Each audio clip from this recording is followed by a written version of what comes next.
Ang Pilipinas ngayon. Narito na ang pinakamainit na mga balita na nakalap sa bawat sulok ng bansa. Ihahatid sa bawat Pilipino saan man kayo sa mundo. Ang Pilipinas ngayon. Pakinggan ang bawat kaganapan sa bawat lalawigan. Ito ang Pilipinas ngayon.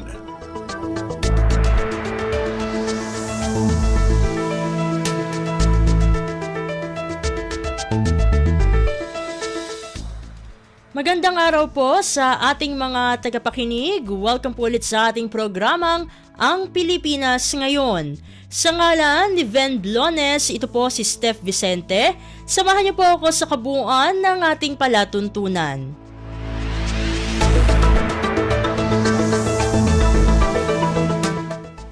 Tulad ng dati, mapakikinggan po ang ulat ng ating mga kapatid na himpilan. Sa probinsya, ang ating mga segmentong balitang negosyo at kalakalan, balitang sports at balitang artista, maging ang ilan sa mga pangunahing balita mula dito sa ating bansa. Yan po sa kabuuan ng ating palatuntunan, ang Pilipinas ngayon. Mga kaganapan sa Kamaynilaan at mga kalapit na lalawigan dito sa Ang Pilipinas Ngayon.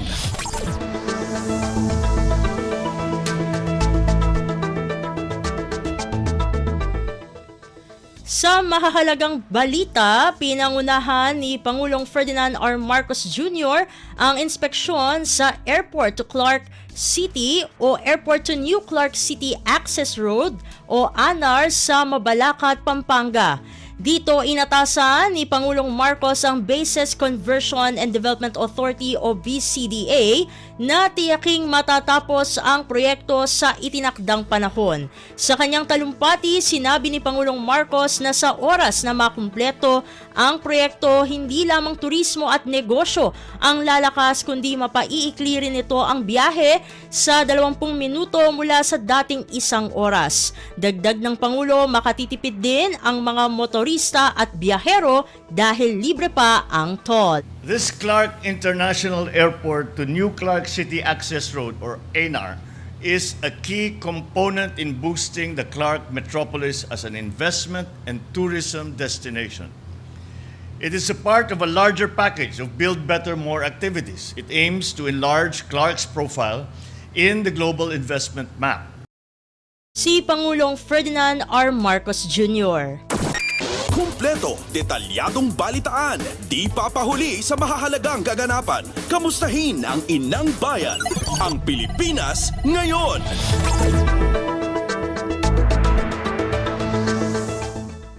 Sa kaugnay na balita, binigyang diin ni Pangulong Ferdinand R. Marcos Jr. na hindi lamang pinapaganda ng administrasyong ito ang pisikal na anyo ng Clark sa Pampanga, kung hindi hinahasa rin ang kakayahan ng mga mamamayan nito sa pagnenegosyo nang lumago ang lugar. Ayon sa Pangulo, maraming potensyal ang Clark dahil kaya nitong maglagak ng maraming economic activity tulad ng innovation labs, creative workshops, manufacturing concerns, leisure complexes at cyber corridor. In short, the Clark metropolis has what it takes to be a mecca for tourists, a magnet of investments, and a market of goods and services. We must leverage these attributes into higher visitor traffic, attracting more investments that generate better jobs and spur economic activity. Ferdinand R. Marcos Jr. Pasada ng mga balita mula sa Pilipinas para sa mga Pilipino saan man sa mundo. Ang Pilipinas ngayon.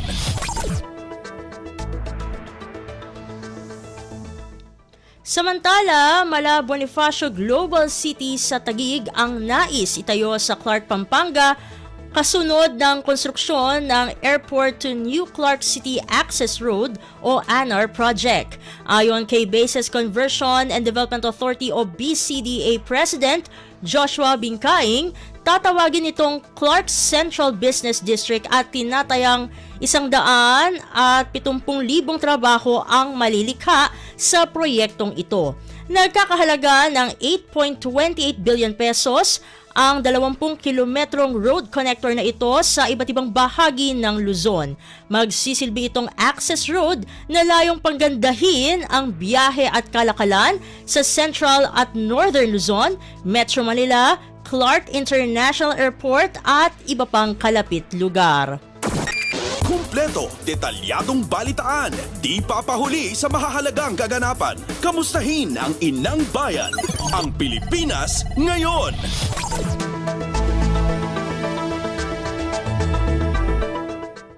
Sa iba pang mga balita, rekomendasyon na gawing legal ang motorcycle taxi, pinaaral na ni Pangulong Ferdinand R. Marcos Jr.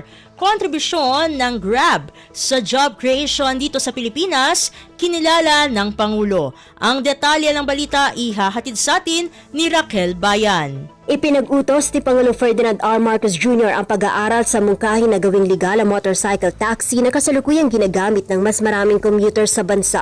Kasunod ito ng naganap na pakikipagpulong ng Pangulo sa mga opisyal ng TNVS na Grab at Department of Transportation upang talakayin ang pagpapalawak pa ng mga oportunidad sa bansa. Kaugnay nito, kinilala ng Pangulo ang kontribusyon ng kumpanya sa paglikha ng trabaho sa Pilipinas, lalo na sa pagpapababa ng unemployment rate ng bansa. As of 2023, ang kumpanya ay nakalikha na ng higit 100,000 driver at operators jobs at nakapag-digitalize na ng higit 15,000 small and medium enterprises. Mula sa Malacanang, ito si Raquel Bayan para sa Radyo Pilipinas. Pasada ng mga balita mula sa Pilipinas para sa mga Pilipino saan man sa mundo. Ang Pilipinas ngayon.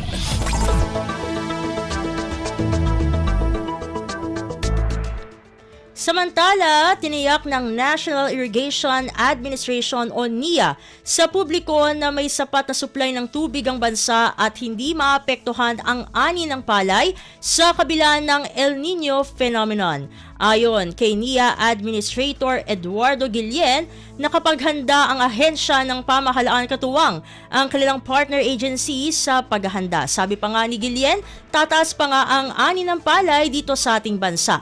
Dagdag pa rito, nagsasagawa rin sila ng alternative wetting and drying technique para mas lalo pang marami silang matubigang palayan.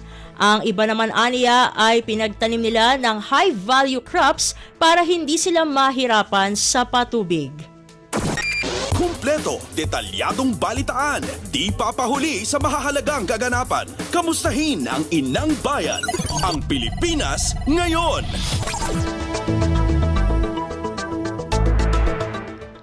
Sa iba pang mga ulat, inaasikaso ng Department of Migrant Workers o DMW ang mga natanggap na reklamo mula sa ilang overseas Filipino workers o OFW sa South Korea. Sa panayam ng Radyo Pilipinas, sinabi ni DMWOIC Undersecretary Hans Leo Kakdak na may 150 reklamo silang natanggap. May kinalaman ang mga ito sa trabaho at pagkumpiska ng mga pasaporte. May 5 na physical abuse at may 5 OFW ang nasawi. Natural na dahilan aniya ang ikinamatay ng mga naiulat na nasawi. Yun naman mga nasawi, in fairness, no, ay due to natural causes, but still merong kailangan talagang pag-regulate na kailangan isagawa ang DMW kasi pagka nasawi ang isang OFW sa abroad ay dapat merong repatriation protocols, may assistance sa pamilya. Sinabi pa ni Kakdak na may napapaulat na mga broker na mga Korean at mga Pilipino na nagsasagawa ng local recruiting. Naniningil ang mga ito ng mga fee at charge sa mga aplikante. Isa yan sa definitely gusto nating ihinto, yung broker system. Alam mo yun, nung early 2000s, nagkaroon ng treaty or agreement para magkaroon ng government-to-government hiring. Wala ng recruitment agencies sa gitna. Wala ng brokers, so to speak. Kaya ito na naman, namamayagpag ang brokers dito sa seasonal work program. Si Department of Migrant Workers o DMWOIC Undersecretary Hans Leo Kakdak. Pasada ng mga balita mula sa Pilipinas para sa mga Pilipino saan man sa mundo. Ang Pilipinas ngayon.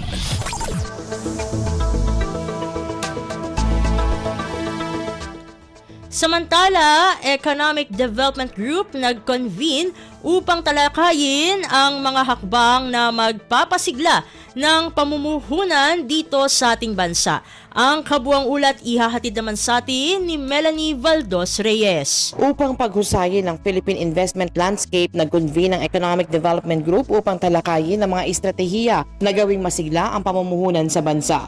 Sa pangunguna ni Office of Special Assistant to the President for Investment and Economic Affairs, Secretary Frederick Go, tinalakay ang agricultural productivity, enerhiya at ang kasalukuyang mga batas sa domestic preference. Iprinisinta ng DA o Department of Agriculture ang Farm and Fisheries Clustering and Consolidation Program upang palakasin ang kanilang produksyon. Para naman i-fast track ang investment sa solar power at offshore wind project, tinalakay ng DOE at DNR ang patuloy na koordinasyon para sa panuntunan ng paglalabas ng compliance certificates o ECC at iba pang requirements. Ipinanukala naman ng NEDA ang pagrepaso ng kasalukuyang batas at polisiya upang matiyak ang domestic preference ay mag-ooperate ng klarong parameters at qualifications. Ang EDG ay co-chaired ni Finance Secretary Ralph Recto at NEDA Secretary Arsenio Balisacan. Melanie Valdos Reyes para sa Radyo Pilipinas.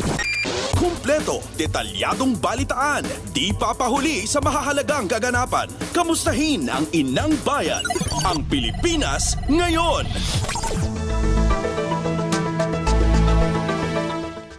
Sa iba pang mga balita, National Economic Development Authority o NEDA tutol din umano sa isinusulong na 100 peso wage increase ayon kay Private Sector Lead for Jobs, Joey Concepcion.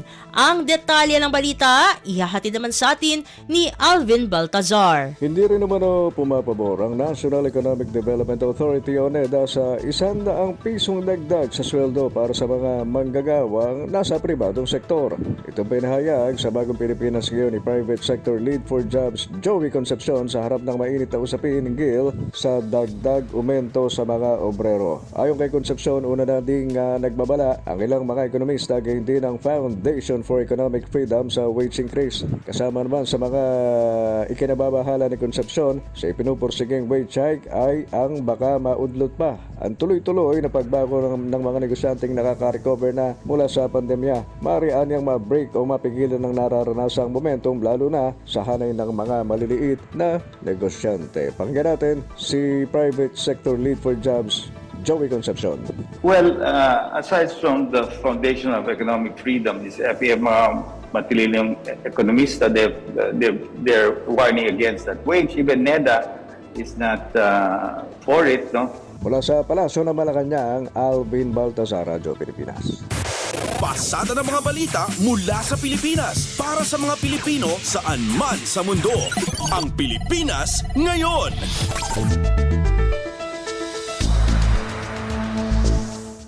Sa balitang Senado, Senador Bong Revilla ikinagalak ang pahayag ni Pangulong Ferdinand R. Marcos Jr. kaugnay ng Economic Chacha.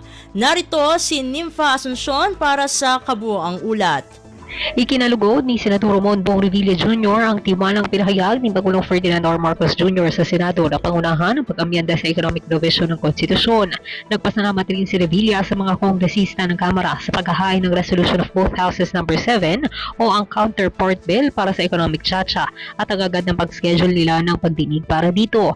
Ayon sa Senador, sa pamamagitan nito ay mapapabilis at mas magiging epesyente ang pagresolba sa mga issue at mga concern sa panukalang amyenda sa economic provision ng saligang batas. Wala naman anyang masama kung sabay natatalakayin ng Kamara at Senado ang mga panukalang amyenda sa konstitusyon. Mas mainam niyang matapos na ang pagdinig sa lalong madaling panahon at magkaroon na ng nagkakaisang kumpas tungo sa pagbabalangkas ng mga panukalang mag-aangat sa estado ng pamumuhay ng mga Pilipino. Sa huli, parehas naman na ang hangarin ng Senado at Kamara na bigyan ng mas maayos na kinabukasan ng ating mga mamamayan. Mula Senado, ito si Nympha Asuncion para sa Radyo Pilipinas.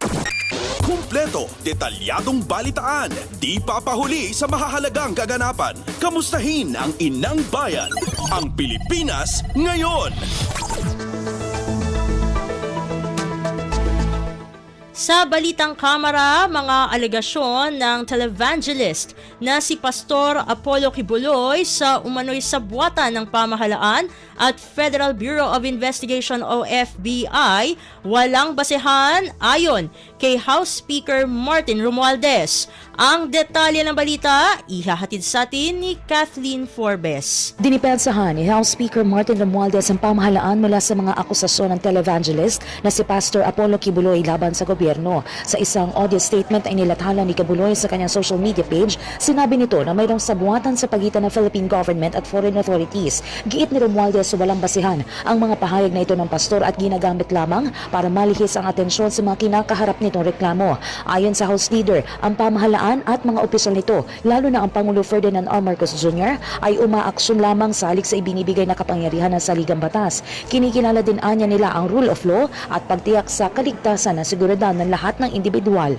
Payo naman ni Speaker Romualdez na harapin na lamang ni Kibuloy ang mga reklamo laban sa kanya. Nagpaalala din ang lider ng Kamara sa publiko na maging maingat sa pagtanggap ng mga impormasyon at manalig sa proseso at justice system ng Pilipinas. Ito si Kathleen Forbes para sa Radyo Pilipinas.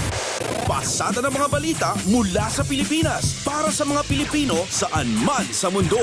Ang Pilipinas ngayon.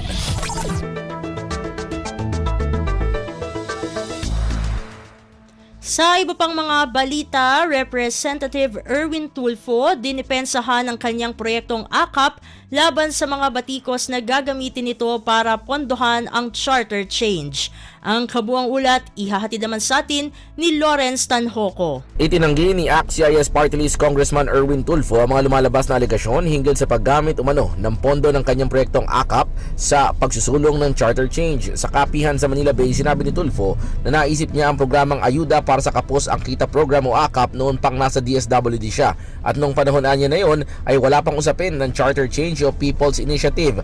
Nakausap na rin anya ni Tulfo ang liderato ng Kamara hinggil sa naturang issue at pinabulaanan naman anya ito sa kanya ng mga mambabatas. Anya layon lamang ng programa na bigyan ng ayuda ang mga nasa working class dahil laging poorest of the poor na lang ang natutulungan ng pamahalaan. Umaasa si Tulfo na hindi magagamit sa politika ang AKAP dahil maganda ang layo nito para sa bayan. Matatandaan na una nang kumalat ang issue na gagamitin lang ang pondo ng AKAP para pondohan naman ang charter change. Mula pa rin dito sa lungsod ng Maynila, Lawrence Tanhoco, Radyo Pilipinas. Kumpleto, detalyadong balitaan, di papahuli sa mahahalagang kaganapan. Kamustahin ang inang bayan, ang Pilipinas ngayon.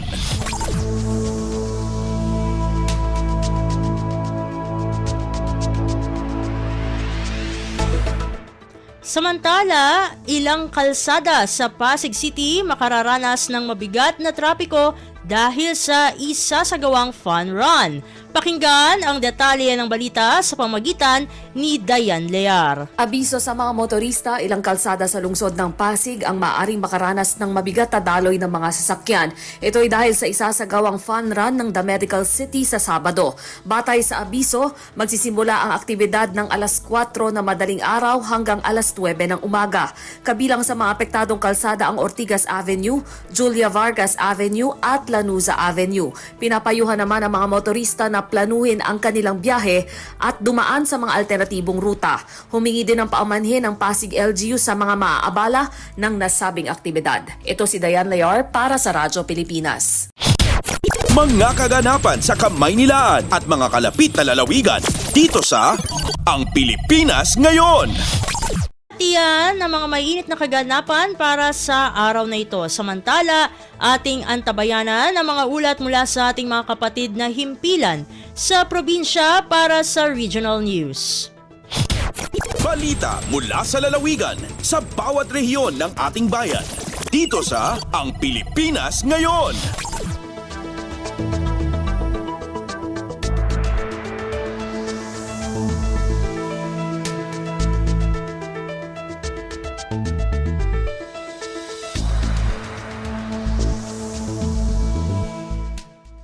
Narito na ang bugso ng ating mga regional news. Dumako muna tayo sa Luzon. Survey on Personal Safety, Fear of Crime and Violence isasagawa sa lungsod ng Lawag. Ang kabuang ulat, ihahatid sa atin ni Jude Pitpitan mula sa Lawag. Inpakamot ni National Police Commission Region 1 timayuswat a survey on personal safety, fear of crime, and violence dito'y Pagilian kan may sa dito'y syudad Tilawag anapili apakayuswatan na dito'y Ilocos Norte. Dahil tinagbaling ang courtesy call ni Napolcom Assistant Regional Director Attorney Alan Ancheta ito opisina ni Mayor Michael Marcos Kion itay Calabas. Segun kinikyon na ilawlawag kadakwada ang dito'y syudad Tilawag kat adda ti 50 nga respondente manipod iti 5 barangay. Karaman dito'y dagiti residente, dagiti mangmanggad, commuters, babae, ubing, senior citizens, academics, business proprietors, ken informal laborers. Gagam tinasong survey ang maamuan ti sentimiento dagiti umili seknan iti kinatalgad da iti panangawat da iti krimen ken violence ken umapnek da iti agdama nga sitwasyon iti peace and order landscape dito syudad Tilawag. Kalikagong pa iti Napolcom at tingitingan ti panagkita dagiti residente iti kapulisan dagiti addang tapno malabanan ti kriminalidad ken dagiti pampersonal a seguridad dagitoy. Manipod iti syudad Tilawag dahito ni Jude Pitpitan para iti Radyo Pilipinas World Service. Balita mula sa lalawigan sa bawat rehiyon ng ating bayan. Dito sa Ang Pilipinas Ngayon.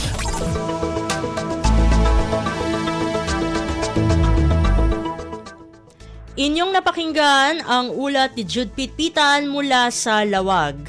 Dumako naman tayo sa Agoo, mga magsasaka sa La Union nakibahagi sa Rice Technology Forum ng Department of Agriculture. Ang detalye ng balita, ihahatid naman sa atin ni Glenda Sarak. Nakipasat tinasurok sa nga dasot a Manalon manipod iti na dumaduma apasat ti La Union iti naangay a farmers sa field day kan Provincial Rice Technology Forum iti Santo Tomas La Union itay Calabas. Next serbita aktibidad kas culmination iti hybrid rice challenge para iti dry season.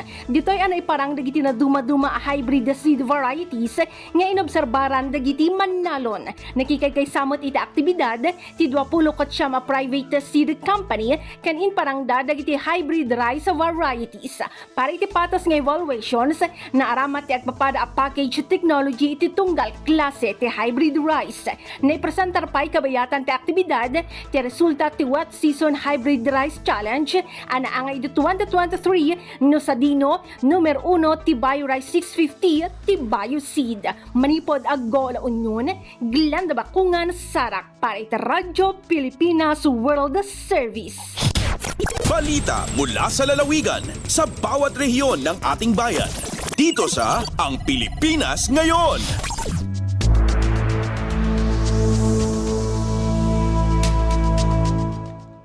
Inyong napakinggan ang ulat ni Glenda Sarak mula sa Agoo. Puntahan naman natin ang Dagupan, pagtugon sa mga sakuna sa Pangasinan, tinututukan 3 araw na capacity building ukol sa GeoRisk PH isinagawa.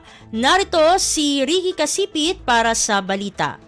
Matalunggaring ya asumpal so taluran agaw ya capacity building uno nga geospatial information management and analysis project for hazard and risk assessment in the Philippines o GeoRisk PH at Luyag ya Pangasinan. Akibiyang at sayon paningipasal iray 144 ya totoo yinan lapod Local Disaster Risk Reduction and Management Office o LDRMO ja Dumaruman Balay ya Pangasinan sayon agawan paningipasal at in padaulo ya lokal ya pamalan niya Pangasinan Jad Pika Kasakay, Department of Science and Technology, Philippine Institute of Volcanology and Seismology, tan Office of Civil Defense. Sa GeoRisk PH at sakay inisyatiban multi-agency in padauloy gobyerno, pian magmaliw a sentro impormasyon ni paakar at saray natural ya peligro tan risk assessment. Gagalato yung paningipasal ya support ay aktibidad tan panagplanoy LGUs at saray natural a peligro tan makapanggaway maabig na desisyon jad paglay iray kalamidad.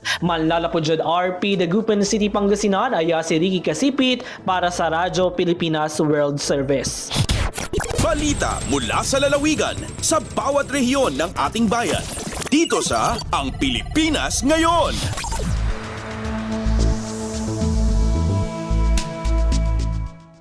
Inyong napakinggan ang ulat ni Ricky Kasipit mula sa Dagupan.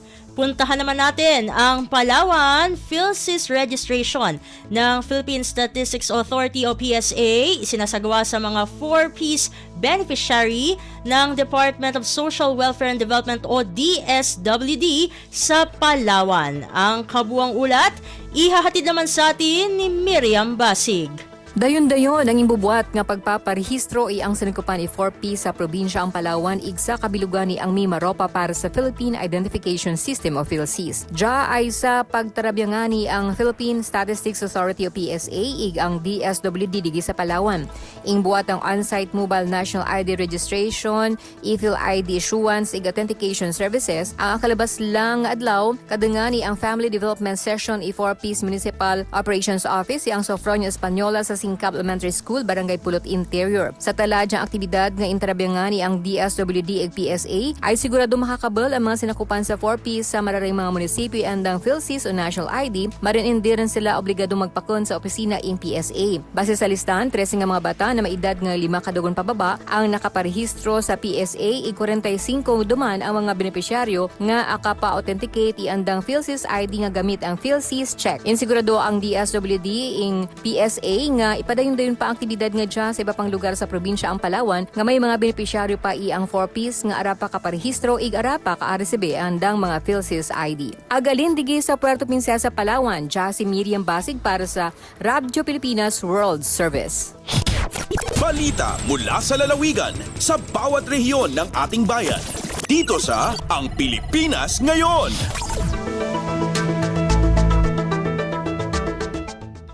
Inyong napakinggan ang ulat ni Miriam Basig mula sa Palawan. Dakuin naman natin ang rehiyon ng Kabisayaan, rehabilitasyon ng 1 megawatt hydropower plant sa Eastern Samar, pinuri ni National Electrification Administrator Almeda.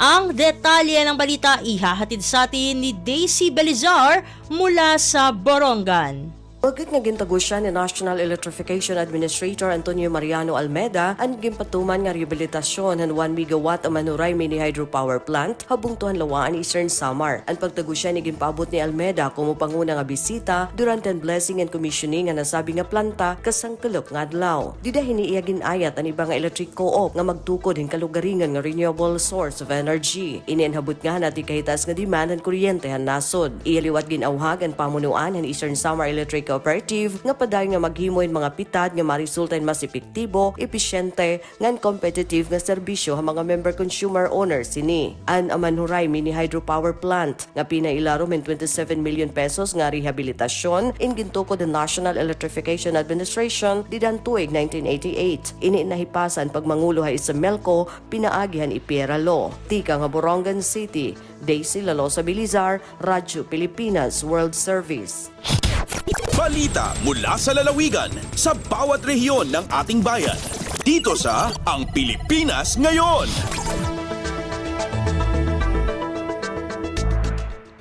Inyong napakinggan ang ulat ni Daisy Belizar mula sa Borongan. Pumunta naman tayo sa Sogod 4PH Stakeholders Forum, isinagawa ng Department of Human Settlements and Urban Development o DHSUD Regional Office 8.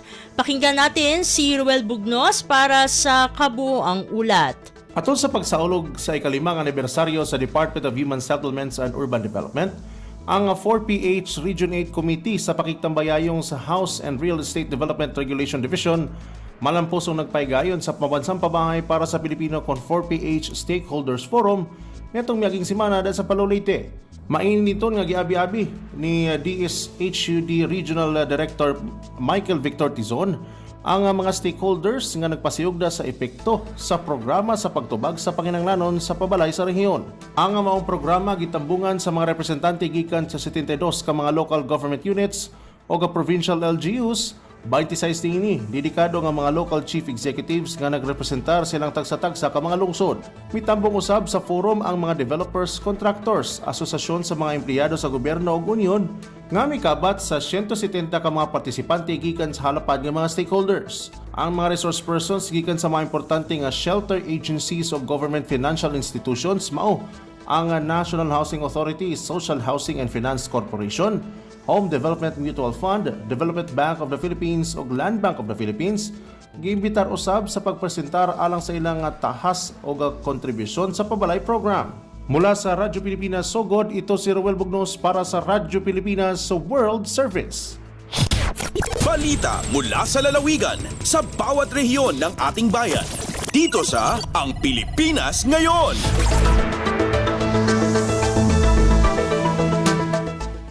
Inyong napakinggan ang ulat ni Roel Bugnos mula sa Sogod.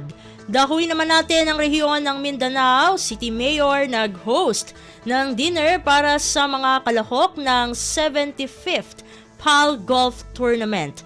Ang detalye ng balita, ihahatid sa atin ni Ryan Carbon mula sa Cagayan de Oro. Nag-host og dinner sa Cagayan de Oro City Mayor Rolando Oy aron sa mainitong pag-abi-abi sa mga magdudula og opisyal sa 75th Philippine Airlines Interclub Golf Tournament nga gipahigayon ni adtong miaging gabi sa Mulberry Suites Business Hotel ning Dakbayan. Nagrepresentar kang mayor sila si Attorney Spencer Palen sa City Mayor's Office o City Administrator Attorney Roy Hilario Raagas nga nipadayag sa suporta sa local chief executive sa Elite Sporting Golf Event diin magsangka ang mga nag-unang golfers sa nasod. Ang gipaabot nga tinuig nga kalihukan nagpili sa Cagayan de Oro City og Manolo Fortich sa Bukidnon isip twin venues alang sa Diamond Anniversary Edition sa PAL Interclub Golf Team Championships. Nagsilbi isip mga dapit sa torneo ang duha ka sikat nga golf course sa Northern Mindanao, Pueblo de Oro Golf and Country Club sa Uptown Cagayan de Oro ug Del Monte Golf and Country Club sa Manolo Fortich, Bukidnon. Gikan sa Cagayan de Oro City, Ryan Carbon para sa Radyo Pilipinas World Service. Balita mula sa lalawigan sa bawat rehiyon ng ating bayan. Dito sa Ang Pilipinas Ngayon.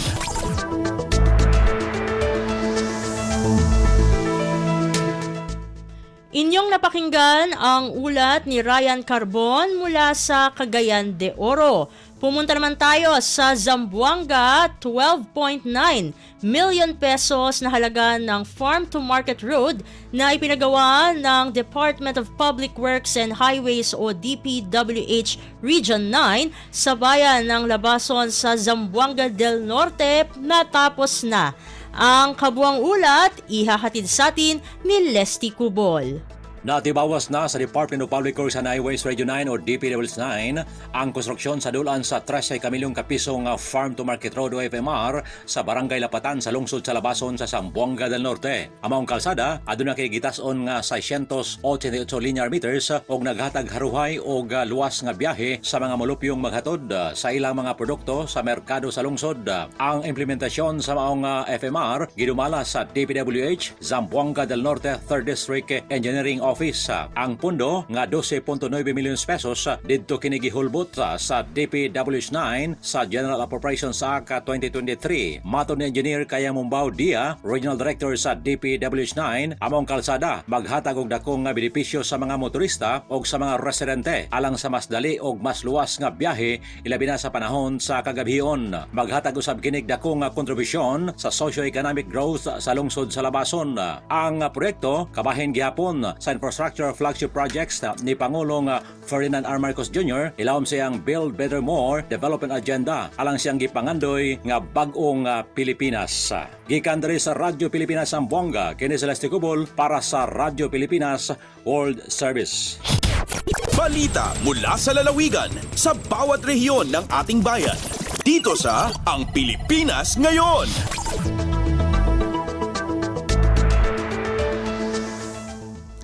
Inyong napakinggan ang ulat ni Lesty Cubol mula sa Zamboanga. Dakuin naman natin ang Marawi, mahigit 2,000 ektarya ng lupain sa Bangsamoro reforested at rehabilitated na habang patuloy pa rin ang reforestation program ng Ministry of Environment and Natural Resources. Narito ang detalye ng balita mula kay Johania Yusof. Labi duwang gibuo din na 2,600.66 hektar sa lupa sa Intirwa Bangsamoro akya pamumulaan sa mga kayo para ko reforestation ago rehabilitation program ang Ministry of Environment, Natural Resources and Energy o DINAMENRE. Kabasa Emenre Minister Ahmad Brahim, itataros din na opisina iran sa mga programa para ko kapsiya pa kum liblibta sa Bangsamoro ago kapagumpia ay kung mga palaw apyang adaan sa mga kayo may sabab ko pitibarangan na galbak adi papakain lagi dukap tumutula kung mga kayo ada udasyan sa ikot tatandingan. Piyakatan na pa ni Minister Ibrahim makinanglan so kapamagugupa o pitibarangan na umpungan na opisina para ko kapsiya pa kung mga palawag o the natural resources sa disiran mabinasa para mitataros sumapi akapakambubutado ecosystem sa isa Bangsamoro. So sustainable forestry practices na pad ko enhanced 12-point priority agenda opisina ibang Bangsamoro Chief Minister Ahud Ibrahim. Gia si Johania Yusuf puun sa Marawi para sa Radyo Pilipinas World Service. Balita mula sa lalawigan sa bawat rehiyon ng ating bayan. Dito sa Ang Pilipinas Ngayon.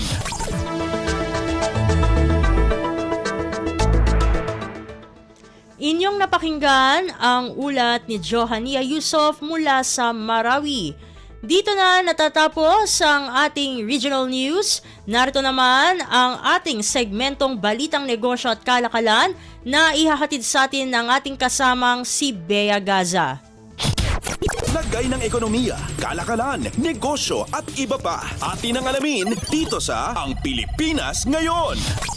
Magandang araw, narito ang Balitang Negosyo at Kalakalan. Patuloy ang Economic Development Group o EDG sa pagbuo ng inisyatiba upang lalong makahikayat ng mga mamumuhunan sa Pilipinas ayon sa National Economic and Development Authority o NEDA. Ginawa ng NEDA ang pangako sa ika-5 pulong ng EDG kamakailan.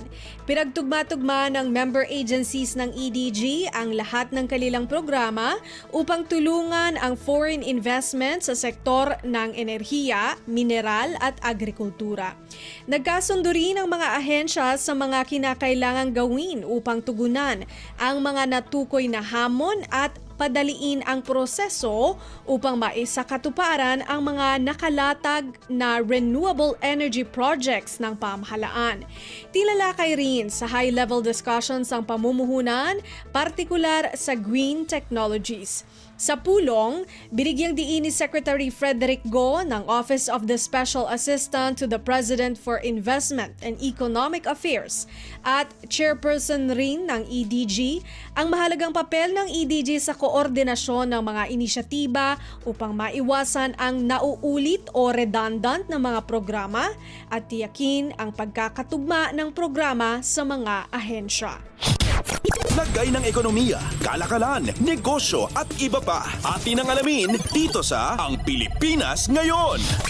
Nakipagpulong si Finance Secretary Ralph Recto kay United Kingdom o UK Prime Minister's Trade Envoy to the Philippines, Richard Graham, at UK Ambassador to the Philippines, Laura Bufels, upang talakayin kung paano i-deploy ang UK Export Finance na 4 billion Great Britain pound o katumbas ng 287 billion Philippine peso na halaga ng development financing para sa Pilipinas at sa mga prioridad na proyekto nito. Sa isang Facebook post, sinabi ng Finance Department na ilan sa mga potensyal na larangan para sa kolaborasyon ang edukasyon, infrastruktura, tubig, enerhiya o renewable energy at depensa. Nagpahayag din ng interes ang mga British official na makipag-ugnayan sa Pilipinas sa pamamagitan ng British Investment Partnerships Initiative tulad ng pag-issue ng green o blue bonds at pagmobilisa ng mas maraming private at public finance para sa sustainableng pag-unlad. Sa naturang pulong din, hinimok ni Recto ang UK na suportahan ang digitalization efforts ng bansa at mamumuhunan sa malalaking proyektong infrastruktura. Ipinanukala rin ni Recto ang potensyal na free trade agreement sa pagitan ng Pilipinas at UK kasama ang Comprehensive and Progressive Agreement for Trans-Pacific Partnership o CPTPP. Lagay ng ekonomiya, kalakalan, negosyo at iba pa. Atin ang alamin dito sa Ang Pilipinas Ngayon. Inanunsyo ng Board of Investments o BOI na sinimulan ng isang Danish-Filipino enterprise, ang FinL Corporation, ang pagtatanim ng tulips sa Pilipinas sa pamamagitan ng climate-controlled farm. Inirehistro ng FinL ang 157.4 million pesos climate-controlled tulip farm nito sa Madela, Quirino Province, ayon kay BOI Executive Director Corazon Dichosa. Ang FinL Farm ang kauna-unahang fully contained at computer-controlled indoor hydroponic tulip farm sa Asia. Pahayag ng BOI, nakikita ng FinL ang oportunidad sa pagpapalaki ng mga tulips sa Pilipinas dahil sa dumaraming demand para sa dekalidad na bulaklak ng tulips dito sa bansa. Dagdag di Dichosa, ang tagumpay ng PhilN climate-controlled tulip farm sa Pilipinas ay patunay ng commitment sa inobasyon at sustainability sa agrikultura. Welcome anya ang mga pioneers sa field na ito at inaasahang malaki ang kontribusyon nito sa paglago ng local floral industry. Para magpalaki ng tulips sa tropical na bansa tulad ng Pilipinas, gumagamit ang PhilN ng teknolohiyang hydroponics, isang pamamaraan ng kultibasyon na gumagamit ng inert medium sa halip na lupa upang tiyakin ang optimal conditions sa pagpapalaki ng bulaklak na tulips. Lagay ng ekonomiya, kalakalan, negosyo at iba pa. Atin ang alamin dito sa Ang Pilipinas Ngayon. At iyan po ang ating balitang negosyo at kalakalan. Ito si Bea Gaza para sa Radyo Pilipinas World Service. Lagay ng ekonomiya, kalakalan, negosyo at iba pa. Atin ang alamin dito sa Ang Pilipinas Ngayon.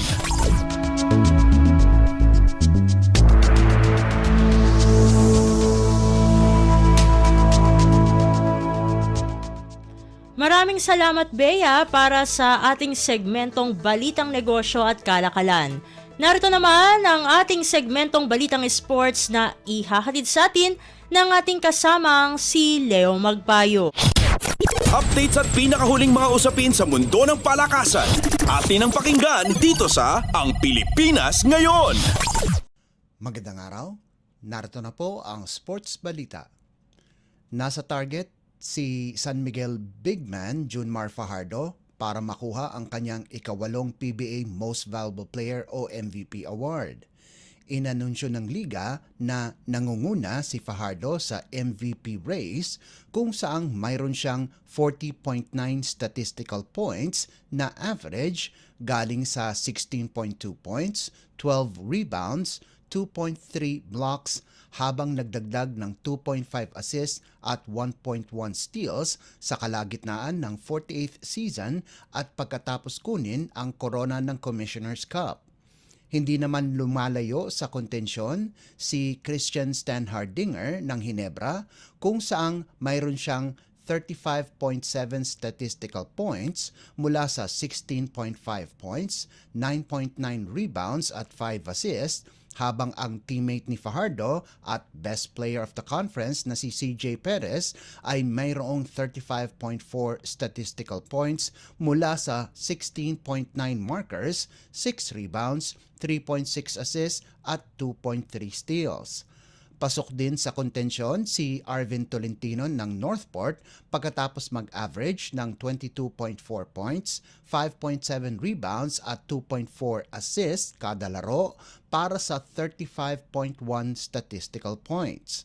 Ang nasa panglimang pwesto naman ay si Calvin Oftana ng TNT na may average na 21.8 points, 6.6 rebounds at 2.5 assists kada laro para sa kabuang 34.1 statistical points. Hindi naging eligible si Fajardo sa Best Player of the Conference nitong katatapos lamang na komperensya dahil hindi nakapaglaro ng 70% ng laro ng SMB bago dumating ng semifinals. Subalit kwalipikado si Fajardo sa MVP award pagkatapos maglaro ng 6 na laban sa Championship Series kontra Magnolia. Hindi makakasama ang 10-time PBA champion sa laban ng Gilas Pilipinas sa 2025 FIBA Asia Cup qualifiers dahil sa iniindang calf injury na nakuha niya nitong huling finals. Updates at pinakahuling mga usapin sa mundo ng palakasan.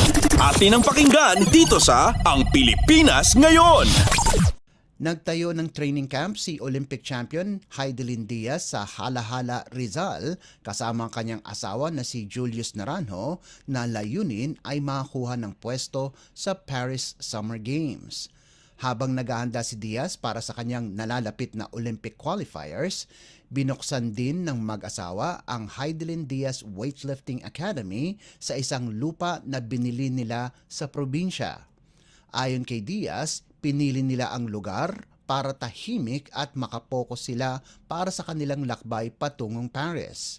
Sinabi ni Diaz na ayaw niyang ma-stress dahil sa traffic at gusto niya na sariwa ang hangin. Ayon naman kay Julius, importante sa isang atleta ang may peace of mind para maging maganda ang kanyang training. Lalaban si Diaz sa Phuket, Thailand itong darating na Abril 3. Kasalukuyang rank number 7 si Diaz sa IWF Olympic Qualifying Rankings at kailangan niyang manatili sa top 10 para makapagpartisipa sa Olympic Games. Sa isang panayam, sinabi ni Diaz na confident siya na magkwalipika sa Paris Olympics para samahan sina Paul Volter, EJ Obiana, boxer Yumir Marshall at gymnast Carlos Yulo at Alea Finnegan para kumutawan sa Pilipinas. Ito ang ika-5 Olympics ni Diaz kung saan una siyang lumuhok noong 2008 sa Beijing sa edad na 17. Updates at pinakahuling mga usapin sa mundo ng palakasan. Atin ang pakinggan dito sa Ang Pilipinas Ngayon. Mabagal ang panimula, subalit nakabangon kagad ang De La Salle University Lady Spikers para kunin ang panalo laban sa Far Eastern University Lady Tamaraws 25-20, 25-17 at 25-22 sa UAAP Season 86 Women's Volleyball Tournament na ginanap sa Smart Araneta Coliseum. Nanguna sa opensa si Angel Canino sa nagawa nitong 13 puntos.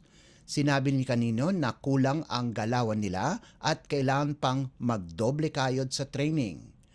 Ayon naman kay Lady Spikers Assistant Coach Noel Orculio, hindi rin kontento si Head Coach Ramil De Jesus sa kanilang performance laban sa Lady Tamaraws. Nakapag-ambag naman si Shivana Laput ng 10 puntos habang sina Thea Gagate at Alea Malaluan ay nagbigay ng 8 at 7 puntos ayon sa pagkakasunod para sa defending champions na Lady Spikers at pinaganda ang kanilang record sa 2-0. Nanguna naman para sa Lady Tamaraws si Garcelle Pitalio sa nagawa nitong 7 puntos, 10 receptions at 8 digs habang nakagawa ng tig-6 na puntos sina Faida Bacangke, Chen Tagaod at Jean Asis. Updates at pinakahuling mga usapin sa mundo ng palakasan. Atin ang pakinggan dito sa Ang Pilipinas Ngayon. At yan ang pinakahuling balita sa larangan ng palakasan. Para sa Radyo Pilipinas World Service, ito po si Leo Magpayo. Magandang araw. Updates at pinakahuling mga usapin sa mundo ng palakasan. Atin ang pakinggan dito sa Ang Pilipinas Ngayon.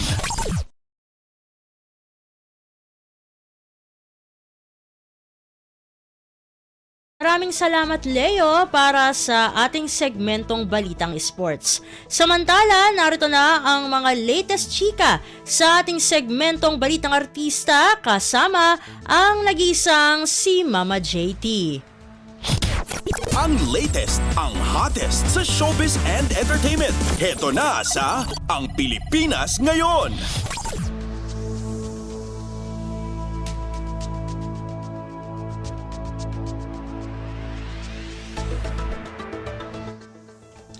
Halo, magandang araw sa ating mga chismoso at chismosang nag-aabang ng ating balitang artista. Nandito na si Mama JT para magatid ng mga trending na balita sa mundo ng showbiz. Ito na ang ratsyada ng mga chika. Ito hindi biro para kaya Edgar Allan Guzman o E.A. Guzman na magtiis at magkontrol sa sarili na i-practice ang tinatawag na celibacy o hindi pakikipagtalik bago ang kasal. At ngayong nalalapit na kasi ang kasal nila o kasal niya sa actress na si Shaira Diaz na siya ring host ng Unang Hirit. And inamin ng aktor sa kanyang panayam kay Tito Boy Abunda sa programang Fast Talk na hindi biro ang naging desisyon nila ng kanyang girlfriend na magtatalik lamang sila pagkatapos ng kanilang kasal at kapag tinanggap na nila ang basbas mula sa simbahan. At sabi pa niya, quotes and quotes dun sa interview kay Tito Boy, pero noong may sinabi siya sa akin na kung mahal mo talaga ako, hihintayin mo ako. Doon ako tinamaan. Yon ang lagi kong sinasabi sa sarili ko kapag nakakaramdam ako ng ganito. Yan yung kanyang pagbabahagi sa kanyang interview kay Tito Boy. Anya pa, quote and quote ulit. Sabi ko nga nung nag-announce kami sa engagement namin, I respect Shaira a lot kung alam lang nila. And ito, say naman ni Shaira, sinusunod lang niya ang celibacy o ang pag-iwas sa pagkikipag-sex bilang pagrespeto sa kanyang mga magulang. Sabi nga niya, quote and quotes, kasi ako po, ino-honor ko po yung family ko, especially my mom and dad. Yan po ang promise ko sa kanila na talaga na kahit iwan mo ko saan, ito buo-buo pa rin ako. And panghuli niyang sinabi sa interview kay Tito Boy, quote and quote, sabi nila yon ang best gift na mabibigay mo sa magiging asawa mo. And yun nga, ating tabayanan pa kung kailan nga ba ang kanilang special day o ang kanilang wedding day. Samantala, ito pa inamin ng linlang star na si Kyla Estrada na umiiwas daw siya sa anino ng kanyang magulang na sina John Estrada at Janice de Belen na kapwa mga artista din. And sa isang online interview ng showbiz reporter na si MJ Felipe, inusisan nito si Kyla hinggil sa bagay na ito na siya namang inamin ni Kyla. Sabi niya, quote and quote, although I am very grateful for my parents and for what they've accomplished in the industry, and I'm very proud of to be their daughter. But there's also a part of me that wants to be me. Siguro recognized for what I can bring to the table rather than be known as my parents' daughter. And I think that's fair to say, diba? And dagdag pa ni Kyla, quote and quote, I wouldn't say there's a huge effort to do so, but I am just glad na people are starting to appreciate the characters that I portrayed, and that for me is the biggest win already. And sa bandang huli ng panayam, binanggit nito ang ilang artista na gusto makatrabaho niya. Kabilang dyan sina Angelica Panganiban, Angel Locsin at si Jody Santa Maria. At bukod pa rito, bukas na makatrabaho ng aktres ang kanyang mga magulang na sina Janice de Belen at si John Estrada.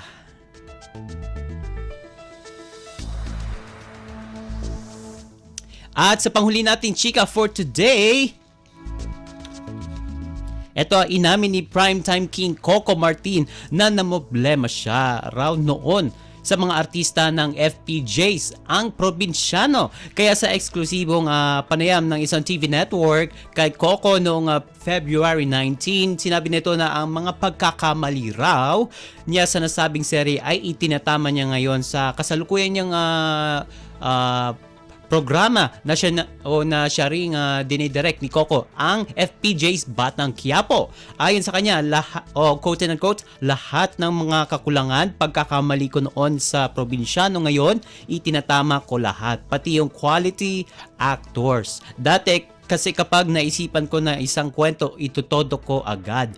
Ngayon talagang binabalanse ko. Kasi na-experience ko sa probinsyano na problema na ako sa artista kasi halos lahat na i-guess namin. And ito, pero sa kabila nito ay hindi pa rin daw makapaniwala itong si Coco na kasama niya sa eksena ang kanyang mga iniidolong artista sa industriya. At kabilang dyan ay yung pagdidirect niya ng isang eksena ni Jacqueline Jose at Irma Adlawan na inamin niyang hindi magawang ikat ang mga ito dahil sa husay na ipinakita ng mga batikang aktres sa naturang eksena.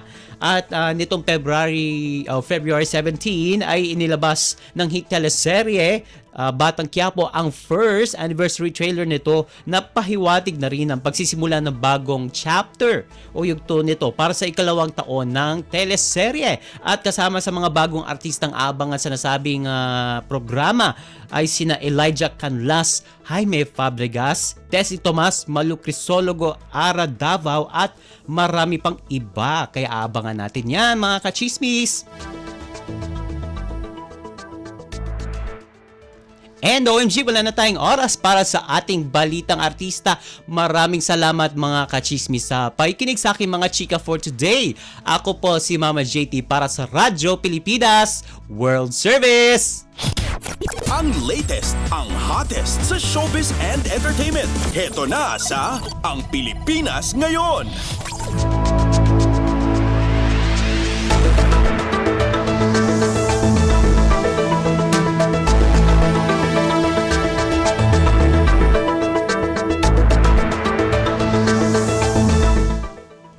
At yan po ang kabuuan ng ating programa para sa araw na ito. Samantala, magpapasalamat muna tayo sa ating mga nakasama sa ating transmitter site sa Tinang, sa studio. Kasama natin sina Milo Jonella, Susan Aison at Anthony Pimentel.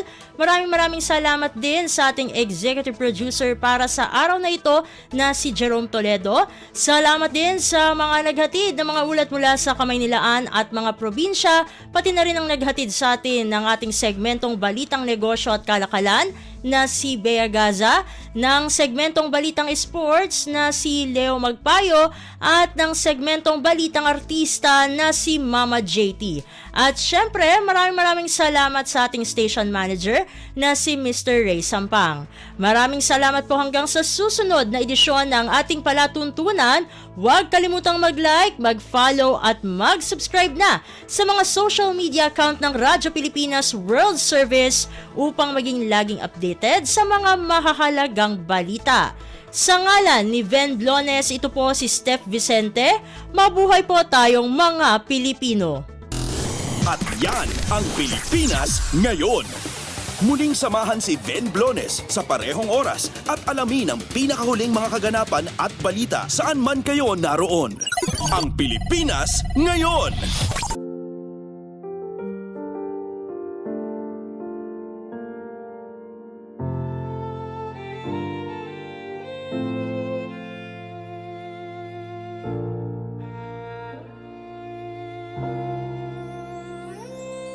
Ang tanging may pamamaan ako'y edukasyong Pilipino. Tinuturong galing at talino para maabot ang pangarap mo.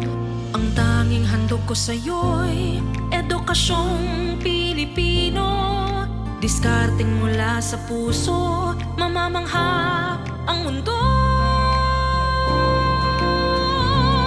Matatag na mga guro, matatag sa mga pagsubok, matatag na mga mag-aaral, matatag na talino'y umiiral. Hinaharap ang hirap, walang takot sumugod, humahanap ng solusyon, ipaglaban ang edukasyon. Kabataang Pilipino, Muslim o Kristiyano, lahat ng paniniwala, lahat ng katutubo, may kapansanan, iba man kasarian. Ang ating pag-aaral ay ating karapatan. Ang ating pag-aaral, pang-ahon sa kahirapan. Matatag na mga guro, matatag sa mga pagsubok, matatag na mga mag-aaral, matatag na talino'y umiiral.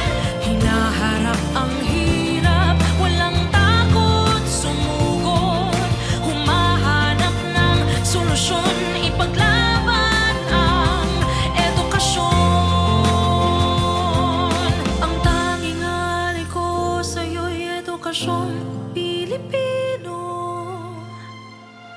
tapat ng pamamaraan maunlad na kinabukasan.